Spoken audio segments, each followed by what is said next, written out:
Ya Arhamar Rahimin, irhamna.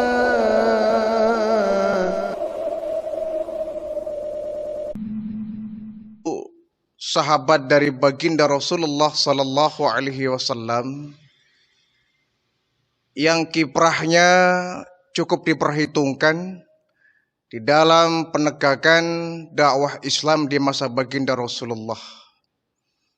Beliau adalah Abu Dujana radhiyallahu anhu. Mungkin di telinga kita Abu Dujana ini sangatlah asing ya. Kita kurang banyak mendengar kisah tentang sahabat yang satu ini.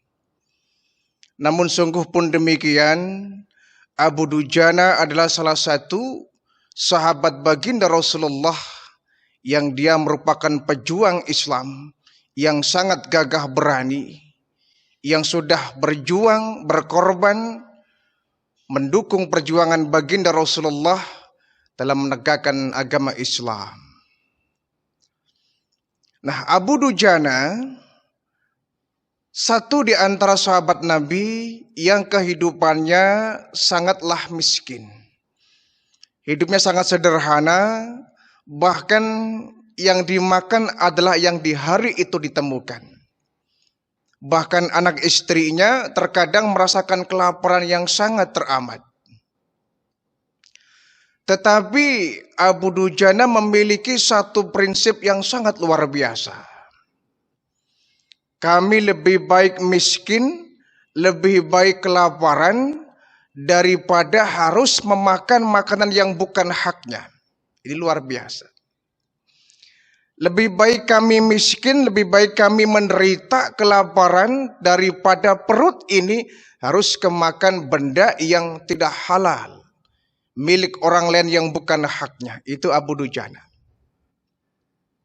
Sehingga dia menanamkan kepada keluarganya, anaknya, istrinya, pantang untuk makan makanan yang haram.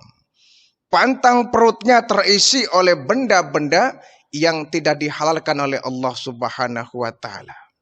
Walaupun dalam kondisi yang sangat teramat kekurangan dan miskin, bahkan kelaparan.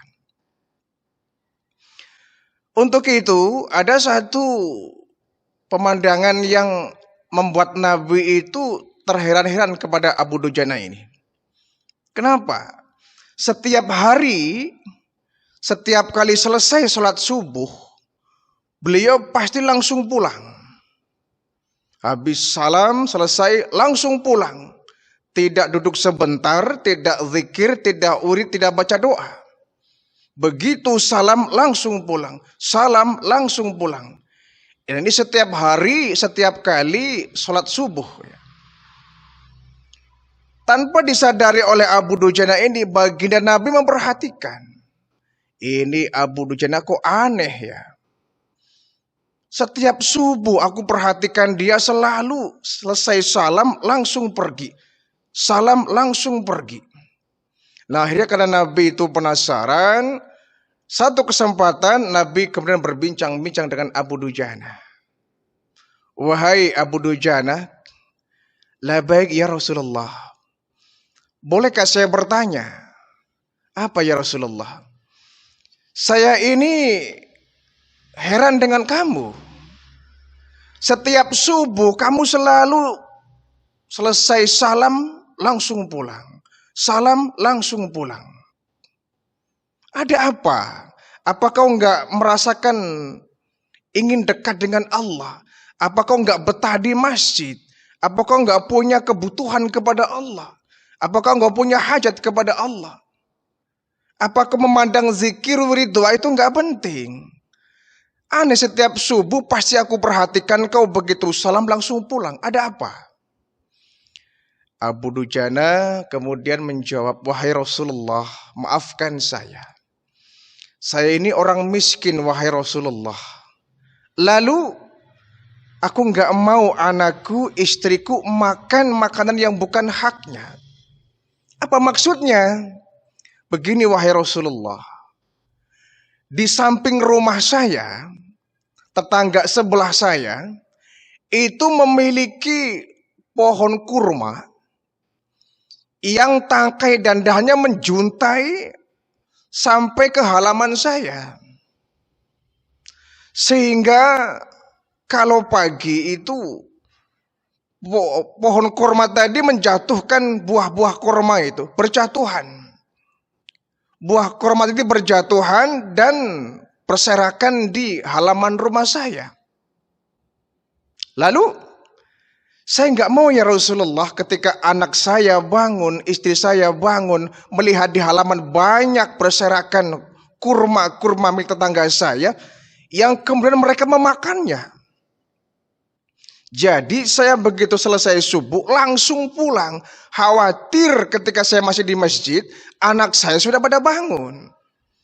Begitu mereka bangun, melihat di halaman banyak berserakan kurma-kurma berjatuhan, mereka pasti akan mengambil dan dimakan. Dan saya nggak mau ya Rasulullah. Saya nggak mau anak saya, istri saya memakan apapun itu yang dimakan kalau bukan haknya. Apalagi itu milik tetangga yang tidak halal. Oh begitu, iya Rasulullah. Bahkan pernah ya Rasul. Pernah satu saat saya terlambat datang ke rumah. Anak saya bangun dari tidur melihat di halaman itu banyak berserakan buah-buah kurma milik tetangga saya. Mereka diambil langsung dimakan. Dan memang saya maklum karena mereka sangat begitu lapar barangkali. Mereka makan dengan lahapnya. Dimakan itu buah-buah kurma tadi. Ketika aku melihat itu, saya langsung menyuruh anak-anak saya untuk memuntahkan. Wahai anakku, yang kau makan bukanlah milik Anda. Yang kau makan bukanlah milik kita. Yang kau makan milik orang lain. Muntahkan sekarang. Jadi itu anak saya disuruh muntahkan, wahai Rasulullah. Kau muntahkan? Iya. Padahal aku melihat anakku ketika itu sampai nangis karena menahan laparnya. Mengeluarkan air mata saking menahan lapar. Tapi aku nggak mau ya Rasulullah. Pokoknya muntahkan. Yang kau makan muntahkan. Sehingga anak saya pun memilih untuk memuntahkan.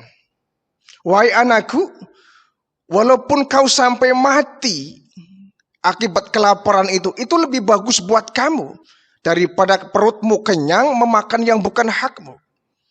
Lebih baik kau sampai meregang nyawa, sampai terlepas nyawa pun. Ya, itu lebih baik daripada kau harus makan makanan yang bukan hakmu. Nabi mendengar cerita Abu Dujana ini sampai menitikkan air mata. Nangis baginda Rasulullah ini. Wahai Abu Dujana, kalau begitu saya ingin tanya, siapakah yang memiliki pohon kurma itu? Tetangga kamu siapa? Dia orang munafik, wahai Rasulullah. Orang munafik, iya. Dia nggak pernah ke masjid, dikatakan pengikutmu ya bukan, dikatakan orang kafir yang bukan. Dia orang munafik. Dialah yang memiliki pohon kurma itu. Baik, kata Rasulullah, kalau begitu aku ikut kau pulang ke rumah, pertemukan saya dengan tetangga kamu. Saya ingin tahu siapa yang punya pohon itu. Baik ya Rasulullah. Nabi didampingi dengan Abu Bakar Siddiq, kemudian mengikuti Abu Dujana pulang ke rumah. Sampai di rumah, Abu Dujana memanggil tetangga sebelahnya yang memiliki pohon kurma tadi. Ketika dipanggil, wahai tuan, ini pohon kurma punya Anda. Benar Muhammad, itu punya saya. Baik, ini pohon kurma ini saya beli. Gak mau Muhammad, ini satu-satunya punya saya kok. Saya beli 10 kali lipat. Nah, mendengar Nabi menawarkan 10 kali lipat, ini orang munafik yang punya pohon ini tergoda. Saya beli ini pohon dengan harga yang 10 kali lipat, dan Anda dengan uang itu bisa membeli pohon-pohon yang lain. Ini pohon akan saya beli. Kata yang punya pohon tadi, orang munafik ini, wahai Muhammad, tapi aku nggak mau ini pohon dibeli dengan cara dicicil, dengan cara dikredit, diangsur. Saya nggak mau. Kalau mau silakan ini dibeli pohon kurma saya ini dengan kontan bayarannya. Baik Rasulullah, baik Muhammad, akan saya jual ini. Akhirnya Abu Bakar Siddiq pun, ya Rasulullah, biarkan pohon kurma ini saya yang bayar.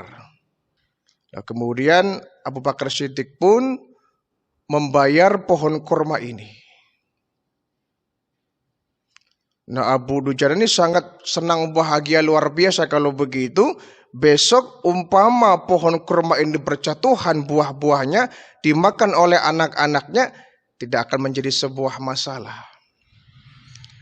Resmilah pohon kurma tadi milik Abu Dujana yang dibayari oleh Abu Bakar Siddiq radhiyallahu anhu. Nah, adapun yang pemilik pohon kurma ini, dia langsung menemui istrinya dalam rumah itu. Istriku, hari ini kita mendapatkan keuntungan besar. Pohon kurma yang punya kita ini dibeli oleh Abu Bakar dengan harga yang 10 kali lipat. Nah, uang ini kan kita bisa beli lagi tuh pohon kurma yang lain. Dan walaupun pohon ini sudah dibeli oleh Abu Bakar milik Abu Dujana, kita bisa ngambil kok. Kita masih bisa menikmati kurma-kurma di pohon ini kok.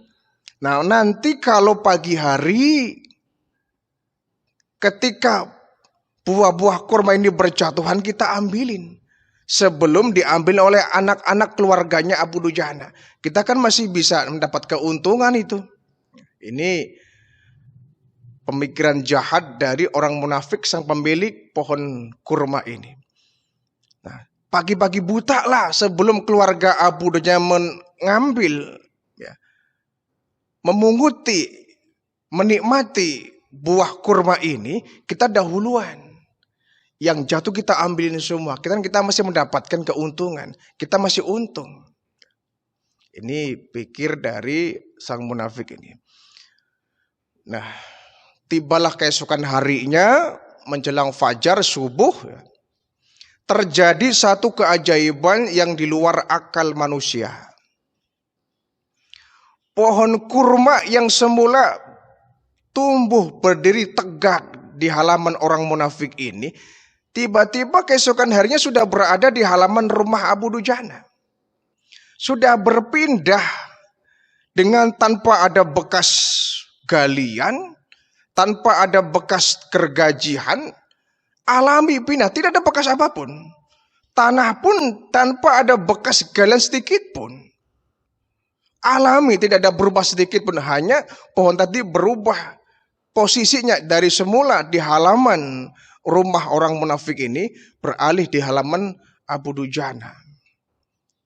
Nah, akhirnya kalau sudah sampai di halaman Abu Dujana ini, maka resmilah pohon tadi milik Abu Dujana dan semua kurma-kurma yang berjatuhan milik Abu Dujana. Ini merupakan mukjizat dari baginda Rasulullah sallallahu alaihi wasallam. Jadi Abu Dujana merupakan pejuang Islam yang sangat berani. Walaupun dia orang yang sangat miskin, tapi tidak menghalangi kegagahannya di dalam berjuang menegakkan agama Islam, mendampingi baginda Rasulullah sallallahu alaihi wasallam. Bahkan di perang Uhud,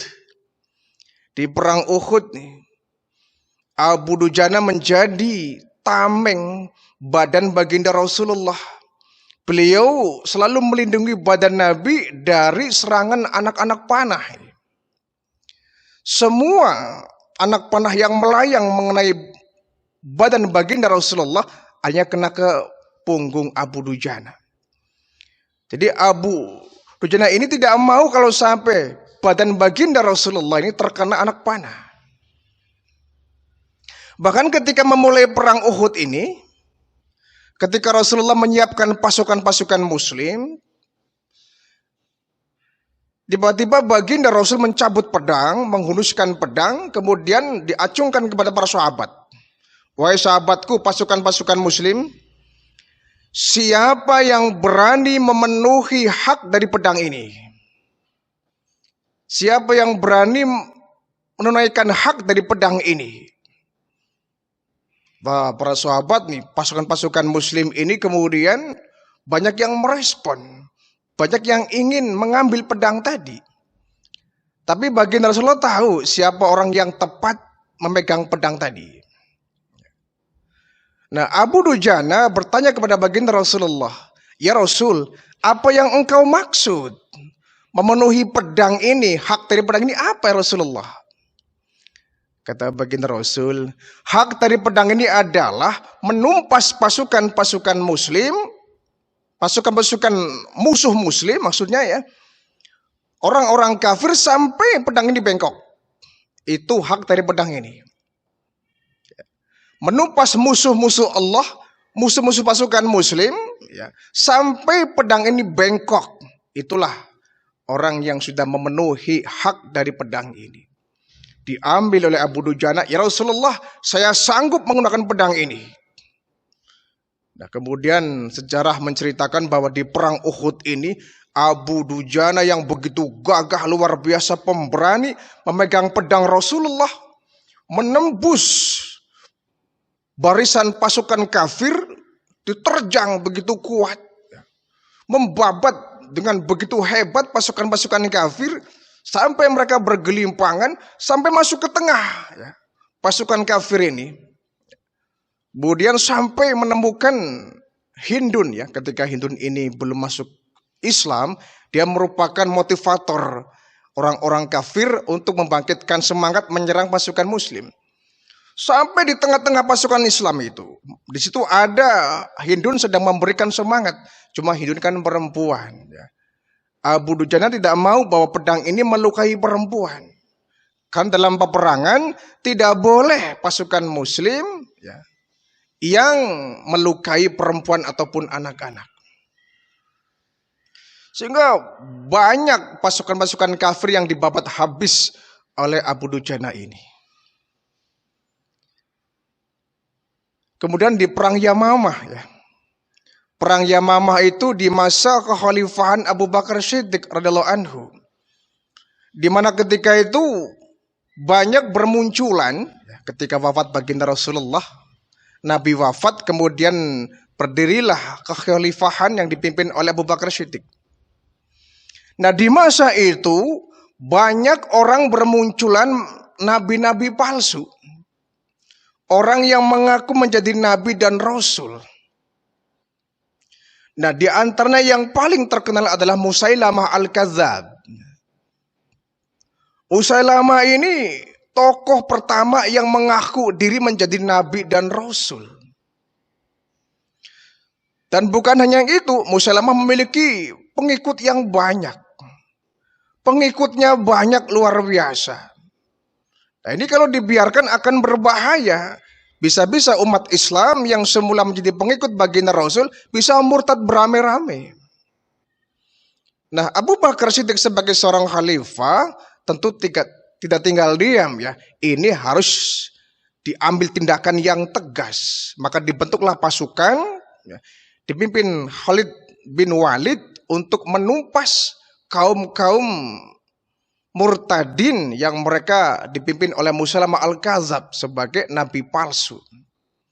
Dikirimlah ini, dibentuk pasukan muslim yang gagah berani untuk menumpas sarang di mana Musailamah Al-Kadzab ini mengajarkan ajaran yang sesat.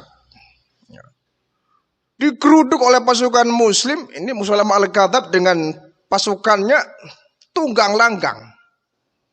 Lari terbirit-birit. Ya, memubarkan diri, ada yang dikejar langsung ditumpas ya, ditumpas habis oleh pasukan muslim. Nah, sebagian ada yang lari ke kebun ya, Hadiqur Rahman, kebun milik Musailamah Al-Kadzab. Beberapa pasukan, terutama pemimpinnya Musailamah Al-Kadzab ini lari di kebun itu, dikejar oleh pasukan muslim. Kata Khalid bin Walid, "Wahai Musailamah, kau mau bertobat kepada Allah atau kau tetap pendirianmu sebagai nabi palsu?" Rupanya dia tetap membangkang. "Saya enggak mau mengikuti ajaran Muhammad. Saya adalah nabi baru, saya rasul baru." Ini Musailamah Al-Kadzab dengan sombongnya dikejar. Nah, Khalid bin Walid ini mengejar dengan beberapa pasukan yang diantaranya ada Abu Dujana. Ya. Sampai kemudian, sampai di tengah-tengah perkebunan, Musailamah al-Kadzdzab ini berhasil ditumpaskan.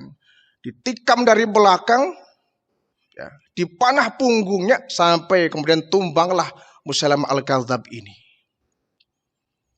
Nah, di antara yang melayangkan panah itu ada dari Abu Dujana.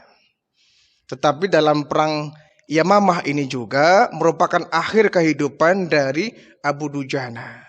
Beliau wafat ketika perang Yamamah ini, perang di mana pasukan kaum muslimin berperang melawan kaum murtadin, pemberontak, yang mereka merupakan anak buah dari Musailamah al-Kadzdzab, ya, nabi palsu yang mengaku menjadi nabi dan mendapatkan wahyu.